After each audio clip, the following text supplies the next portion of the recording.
Hi friends, ఈరోజైతే మన టమాటా నారు ప్రధాన దుక్కిలోకి నాటడానికి వచ్చేసింది. మనమైతే దుక్కిని ట్రాక్టర్ తోటి బోయలాగా ఇలా చూపిస్తున్న విధంగా అయితే చేసి పెట్టుకున్నాము. ఇప్పుడైతే ఈ దుక్కికి ముందు అయితే నీళ్ళు అయితే కట్టాలి. ముందు నీళ్ళు వారియాలి. ఎందుకంటే నీళ్ళ తడి ఇచ్చిన తర్వాతనే మనం ప్రధాన దుక్కిలో టమాటా నార అయితే పెట్టుకోవాల్సి ఉంటుంది. నేనైతే టమాటా నార అయితే తీస్తున్నాను ప్రధాన పొలంలోకి నాటడానికి. అయితే చూడండి, నేను చూపిస్తున్న విధంగానైతే టమాటా నార దిగాలి.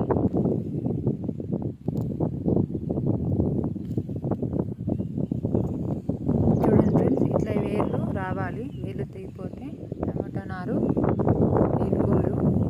ఎందుకంటే ఇట్లా నేను చూపెట్టిన విధంగానే ఉండాలి. చూడండి, ఇలా ముందుగా అయితే నీళ్ళ తడి అయితే ఇవ్వాలి.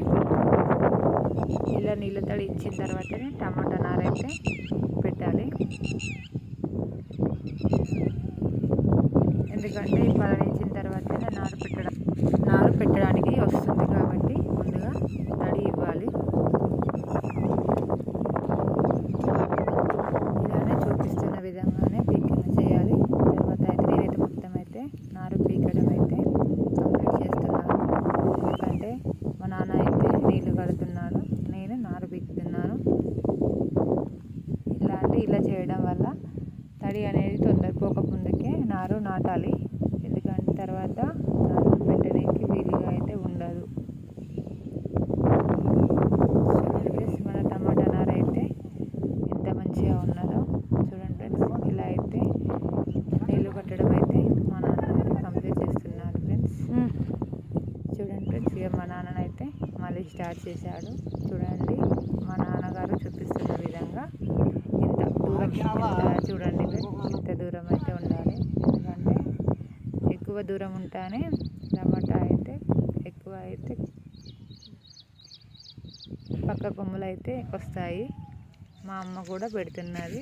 చూడండి, ఇది చూపిస్తున్న ఇది మొత్తం అయితే నాటాలి. ఇక మేమైతే ముగ్గురం, మా అమ్మ, మా నాన్న, నేనైతే ఈ నాటడం కంప్లీట్ చేసాము. చూడండి, ఇలా అయితే మొత్తం అయితే పెట్టేసాము.